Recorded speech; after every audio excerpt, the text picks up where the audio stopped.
Hello दोस्तों, स्वागत है आप सभी का।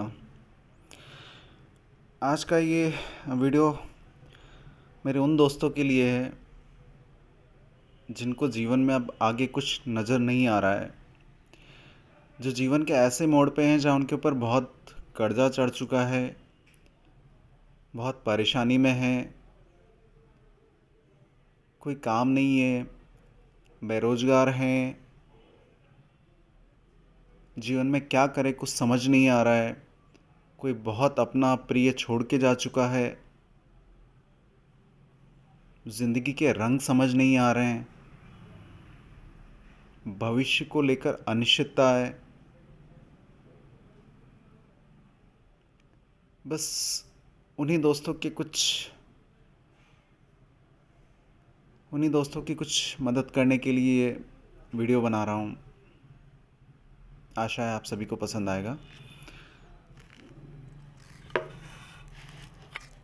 जिन जिन दोस्तों के साथ ये सब कुछ हो रहा है, जिनकी लाइफ में बहुत कर्जा चढ़ चुका है, चाहे वो लोन का हो, क्रेडिट कार्ड का हो, किसी भी तरह, होम लोन, पर्सनल लोन, या कोई इनकम सोर्स नहीं बचा हो, उन्हें जीवन में कुछ नज़र नहीं आ रहा होगा अभी। उन्हें ऐसा लग रहा होगा कि जीवन ख़त्म सा हो चुका है, कोई उम्मीद नहीं बची है, कुछ करूँ तो क्या करूँ।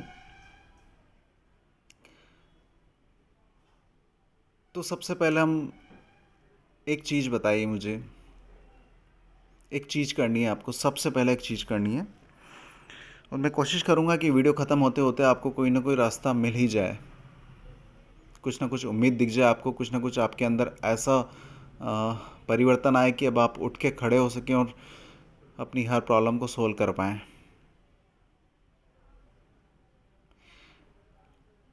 आपको लगता है ऐसा कि जब जब भी आप मान लीजिए आप कोई आपका बहुत फेवरेट कोई सीरियल आ रहा है टीवी पे, या कोई मूवी आ रही है आपकी, तो जब आप उस मूवी या सीरियल को देख रहे हैं, आप उस दौरान उस कमरे के अंदर जहाँ आप ये देख रहे हैं, उसके अंदर कोई आ रहा है, कोई जा रहा है,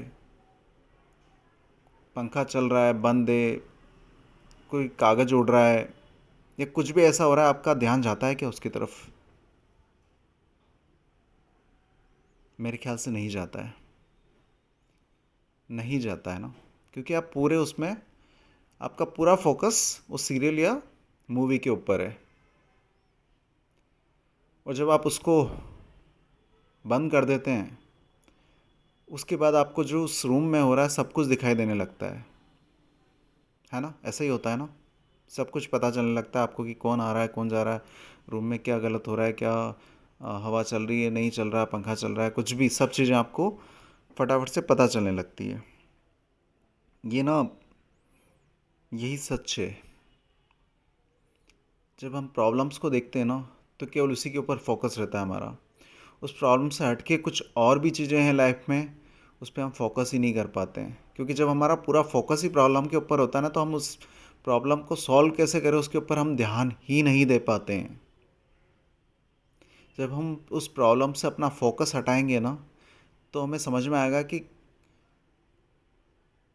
हम क्या कर सकते हैं। तो मैं कुछ चीज़ें, कुछ उपाय आपसे डिस्कस करूँगा, जिससे शायद कुछ मेरे उन दोस्तों की मदद हो पाए जो आज इस स्थिति में फंसे हुए हैं, और बहुत बुरी स्थिति में हैं। जिन्हें जीवन में कुछ आगे दिखाई नहीं दे रहा है, जो होपलेस हो चुके हैं। तो मैं शुरुआत करूँगा इसकी, एक जो इस ब्रह्मांड का रचयिता है, जो सबका पालनहार है, उस भगवान के सहारे से।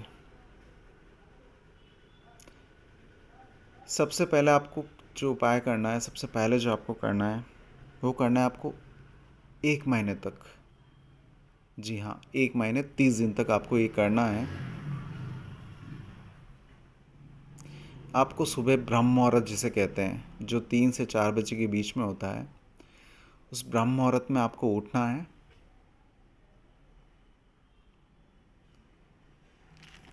नहा के,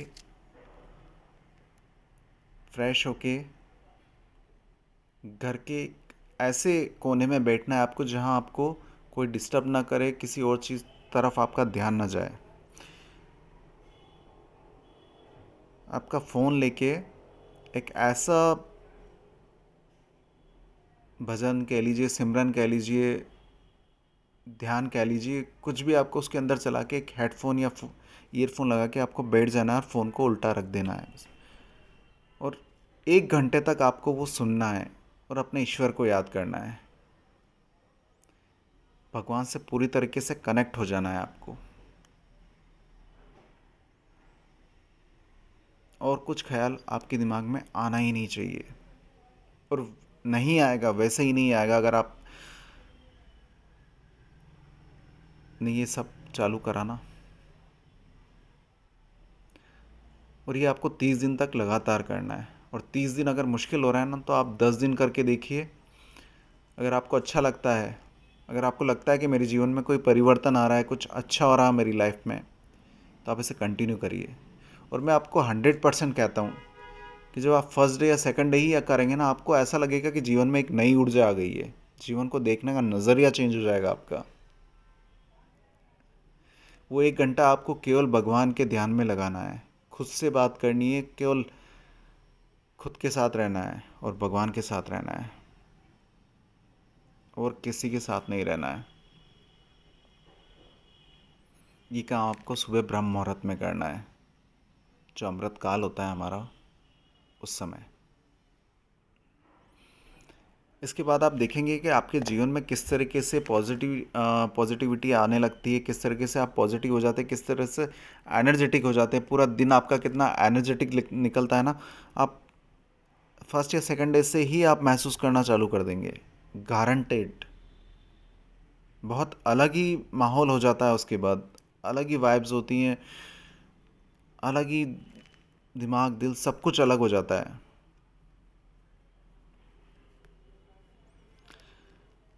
ये जब भी आप करेंगे तो आपको जो अभी तक अपने अंदर जो खालीपन लगता था, वो देखेंगे आप किस तरीके से बढ़ता जा रहा है। वो आप प्रभु से मिलते जा रहे हैं, आप जीवन से कनेक्ट होते जा रहे हैं। और ये उपाय आपको 30 दिन तक हो सके, जितने 30 दिन तक करना ही है। किसी और के लिए नहीं, खुद के लिए करके देखिएगा। जब इतना सब कुछ कर ही चुके हैं तो इतना सा और खुद के लिए करके देखिएगा। ये तो हो गया भगवान का सहारा, जो सबसे ज़रूरी होता है लाइफ में। इसके बाद आपको ये करना है कि अगर आपके पास एक लोन है तो उसे छोटे छोटे टुकड़ों में बांट दीजिए। उसे इस तरीके से डिवाइड कर दीजिए, उसको इस तरीके से कीजिए, छोटे छोटे में कर दीजिए, ताकि आपको वो जो अभी तक बहुत बड़ा अमाउंट लगता था, बहुत बड़ी चीज़ें लगती थी ना, वो आपको आपकी हिम्मत होने लगेगी उसे चुकाने के लिए। मतलब जो एक लोन आपका बड़ा लोन है ना, उसे छोटे छोटे टुकड़ों में डिवाइड कर दीजिए। कि मैं मान लीजिए अगर कोई 5 लाख रुपए का लोन है आपका, तो कि मैं 50,000 अभी दूंगा, 50,000 इस तरीके से दूंगा, 50,000 इस तरीके से करके मैं इसे ख़त्म कर दूंगा। तो आपको ना देखेंगे आप कि वो लोन आपको बहुत छोटा लगने लगेगा। बहुत आपको लगने लगेगा, एक रास्ता निकलने लगे, आपको रास्ता दिखने लगेगा कि उस लोन को ख़त्म कैसे कर सकता हूँ मैं। इसके बाद आपको जो करनी है चीज़ें, वो मैं आपको स्टेप बाय स्टेप बताता हूँ। आपके पास अगर आपके ऊपर बहुत सारे कर्जे हैं, मान लीजिए 5 कर्जे हैं आपके ऊपर, 5 तरह के लोन है या 5 तरह के टोटल आपके पास लाइबिलिटीज़ हैं, तो उनकी एक लिस्ट बनाइए। सबसे ऊपर उसको रखिए जिसका सबसे ज़्यादा आपको इंटरेस्ट पे करना पड़ रहा है, उसके नीचे उससे कम, उसके नीचे उससे कम, उसके नीचे उससे कम। इस तरीके से आप लिस्ट बना दीजिए। अब जो सबसे ऊपर जो आ रहा है, जिसमें आपको सबसे ज़्यादा इंटरेस्ट पे करना पड़ रहा है, सबसे पहले अब आप कोशिश करेंगे, सबसे पहले उस लोन को ख़त्म करने की। सब कुछ छोड़ दीजिए, सबसे पहले उस लोन को ख़त्म कर दीजिए जिसका आपको सबसे ज़्यादा इंटरेस्ट पे करना पड़ रहा है। इस तरीके से फिर सेकंड नंबर आएगा, थर्ड नंबर आएगा। तो जो हाई हाई इंटरेस्ट पेइंग जो आपके लोन्स है ना, जब कोई आप मान लीजिए आपका कोई 20% वाला इंटरेस्ट लोन है, जब आप उसको ख़त्म करेंगे तो फिर केवल उसके बाद आएगा आपका 15% वाला। तो एक तरीके से 5% का जो आपका इंटरेस्ट का जो रेट चल रहा है ना, वो आपको 5% का फ़ायदा होने लग जाएगा एक तरीके से, ये मान के चलिए अब। तो सबसे पहले आपको जो करना है, सबसे हाई पेइंग जो इंटरेस्ट वाला लोन है ना, आपको उसको सबसे पहले ख़त्म करिए।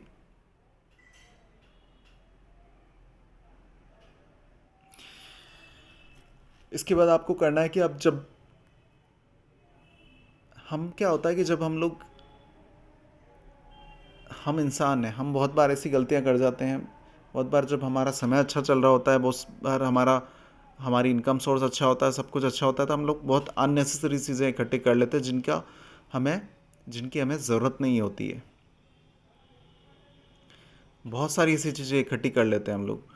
कोई कैमरा ख़रीद लिया, कोई ऐसी बाइक ख़रीद ली जिसे हम चलाते नहीं हैं, कोई ऐसा टीवी ख़रीद लिया, वीडियो गेम ख़रीद लिया, कुछ भी ऐसी चीज़ें, ओवन ख़रीद लिया, फ्रिज ख़रीद लिया डबल, जो हमारे पास है ऑलरेडी, हम लोग दूसरा यूज़ नहीं कर रहे हैं। बहुत सारी चीज़ें, मैं जस्ट एग्जांपल दे रहा हूँ आपको। उन चीज़ों की लिस्ट बनाइए जो आपको काम नहीं आ रही, जो आपने 1 साल से यूज़ नहीं करी, या फिर आप कभी कभी ही यूज़ करते हैं, बहुत रेयरली, जिसके बिना भी आपका काम चल सकता है। उन्हें बेच डालिए। जी हाँ, उन्हें बेच डालिए। अब आप कहेंगे कि इन चीज़ों से क्या फ़ायदा हो जाएगा। इन चीज़ों से आप मिनिमम भी देखेंगे ना, तो कम से कम 7 या 8 EMI चुक जाएंगी आपकी उससे। तो इससे कितना बड़ा आपको रिलैक्सेशन मिलेगा, आप खुद सोचिए। आप खुद सोच के देखिए। क्योंकि हमारे जो आंखों के सामने होता है ना, हमारे को उसकी तरफ हमारा ध्यान ही नहीं जाता है।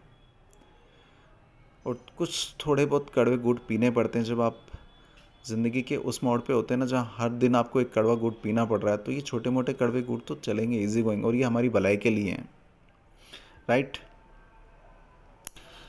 उसके बाद आता है हमारे का, कुछ दिनों के लिए हमें खुद को कंट्रोल करना है, खुद को डाउन साइजिंग करना है। मतलब कि जो हम आज तक जो जीते आ रहे हैं, अगर उसमें थोड़ी सी कमी कर देंगे ना, थोड़ी सी कमी कर देंगे, तो आपको दिखाई देगा महीने के एंड में कि आपका 20 से 30% की एक्स्ट्रा सेविंग हो चुकी है। इन द सेंस कि कार ज़बरदस्ती की आउटिंग करना, ज़बरदस्ती बाहर खाने जाना, मूवीज़, बहुत सारी चीज़ें ऐसी, बहुत सारी ऐसी चीज़ें हैं।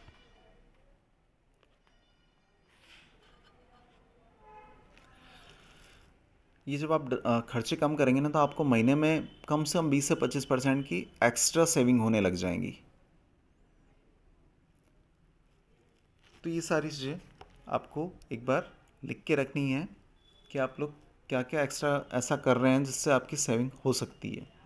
इसके बाद जो हमें करना है वो एक चीज़ मानिएगा आप, घर में कोई भी छोटा बच्चा है हमारा, अगर हम उसे घर में छोड़ के चले जाते हैं ना खुला, तो वो पूरे घर में उधम मचाता फिरता है, जहाँ मर्जी पड़े वो चढ़ता है, कूदता है, मतलब उसकी मर्जी पड़े जो करता है वो। और उसके बदले हम लोग अगर घर पे हैं तो उसे एक डर रहता है, वो उस तरीके से मस्ती नहीं करता है, वो उस तरीके से वो फ्री नहीं होता है। वही हालत हमारे पैसे की होती है। जब हम पैसे पे कंट्रोल नहीं रखते ना, तो वो आउट ऑफ कंट्रोल हो जाता है, वो अननेसेसरी खर्च होने लग जाता है। तो इसके लिए हमें एक महीने का बजट बनाना होता है। जब आप ये बजट बनाना चालू करेंगे ना, तो आपको पता चलने लगेगा कि जो चीज़ हम लोग 1,000 रुपये में कर सकते थे, उसके लिए हम लोग क्यों 2,000 रुपये दे रहे हैं। या फिर ये 2,000 रुपये की चीज़ हम लोग एक्स्ट्रा क्यों खर्च कर रहे हैं, जबकि इसकी ज़रूरत ही नहीं है, इसके बिना भी काम चल सकता है। तो जब भी आप बजट बनाना चालू करेंगे ना, आप देखेंगे कि आपने 10 से 15% उसी के अंदर बचा लिए हैं।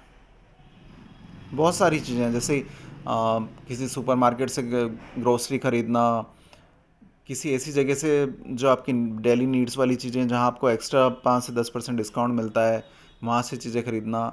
ये आपको महीने के बजट में कम से कम 10 से 15% का एक्स्ट्रा बेनिफिट दे जाएंगी। इस तरीके से आपको एक्स्ट्रा सेविंग होगी। एक्स्ट्रा सेविंग होगी तो आप अपने कर्ज को ख़त्म करने के लिए उस एक्स्ट्रा सेविंग को लगा पाएंगे। इसके बाद जो आपको करना है, मान लीजिए आपके पास किसी महीने कोई भी एक्स्ट्रा इनकम हो गई आपके पास। मान लीजिए कोई पुराना आपका कोई उधारी फंसी हुई थी वो आ गई, कोई एकदम से इनकम टैक्स का जो रिफ़ंड था वो आ गया, या कुछ भी ऐसी आना जो आपको उम्मीद नहीं थी, वो आपके पास कोई ऐसा एक्स्ट्रा इनकम आ गया, एक्स्ट्रा आपके पास पेमेंट आ गया। उस चीज़ को आप सीधा का सीधा आप लोन के अंदर डाल दीजिए, लोन के अमाउंट में जमा करा दीजिए। ये मत सोचिए कि इस पैसे से मैं घूमने चला जाता हूँ, इस पैसे से मेरी घर में ये चीज़ की ज़रूरत है तो मैं वो लेके आ जाता हूँ ना। सबसे पहले लोन चुकाना आपकी प्रायोरिटी होना चाहिए। जो भी एक्स्ट्रा इनकम आई है उसको लोन के अंदर डिपॉजिट करिए। सबसे पहले इधर उधर कुछ मत सोचिए, वो सीधा पैसा लोन के अंदर जाना चाहिए। जो भी आपकी एक्स्ट्रा जो उम्मीद नहीं थी वो इनकम आ रही ना, वो भी उसी के अंदर जानी चाहिए। समझ में आया ना आपको? इसके बाद आजकल क्रेडिट कार्ड्स बहुत चल रहे हैं और कंपनियां ऐसे बांट रही है जैसे कि बस फ्री, बिल्कुल फ्री। और मैंने देखा है कि जो क्रेडिट कार्ड का यूज़ नहीं कर पाते हैं ना, जिनको पता नहीं है, या जिनके लिए एक वो अलादीन का जिन्न मिल जाता है बहुत सारों को, बस खर्च कर देते हैं उसको उसको उनको ये समझ नहीं आता कि इसको चुकाना भी होता है। और जब वो चुका नहीं पाते हैं ना, तो आप मान के चलिए कि 35% के आसपास आपको उसकी पेनल्टी चुकानी पड़ती है। 35% एक क्रेडिट कार्ड का इंटरेस्ट होता है जब आप डिफ़ॉल्ट करते हैं उसका बिल पे करने में। तो जितना हो सके ना क्रेडिट कार्ड को अवॉइड करिए, कैश में लेन देन करिए। जितना हो सके, जितना पैसा है उसी के अंदर आप लेन देन करिए। से good by two credit card. Credit card तभी अच्छा होता है जब आपको उसको प्रॉपर आप उसको मैनेज कर पाएँ, तब बहुत अच्छा है। वो आपको 30 दिन की साइड देगा, तो बहुत सारी चीज़ें। पर आपके जब दिन ख़राब चल रहे होते हैं ना, तो हर चीज़ ख़राब ही होती है, तो उसे मैनेज करिए। वैसे क्रेडिट कार्ड को यूज़ करना बिल्कुल बंद कर दीजिए। वो आपको इस वे में भी मदद करेगा कि आपको पता चलेगा कि आपके एक्सपेंसेस कितने हो रहे हैं। जब जेब से पैसे जाते हैं ना, इंसान को सबसे ज़्यादा पेन होता है।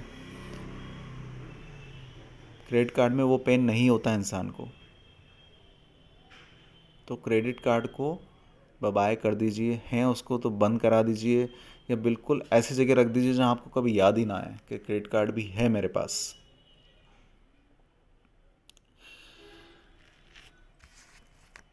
और इन सब के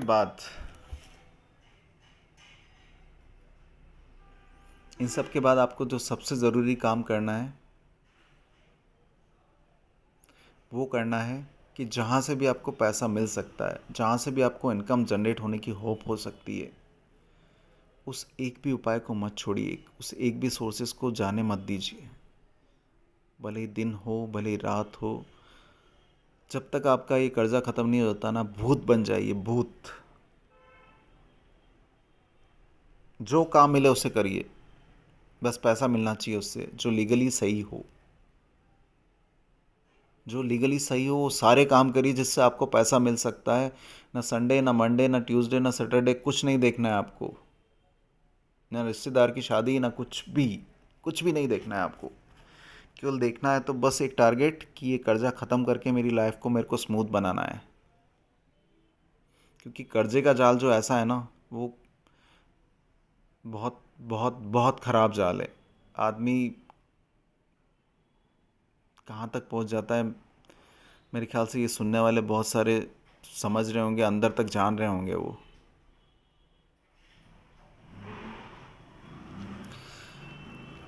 कर्जा ऐसा है ना, एक्चुअली जब मिलता है ना तब बहुत अच्छा लगता है, पर जब उसको चुकाने का टाइम आता है ना,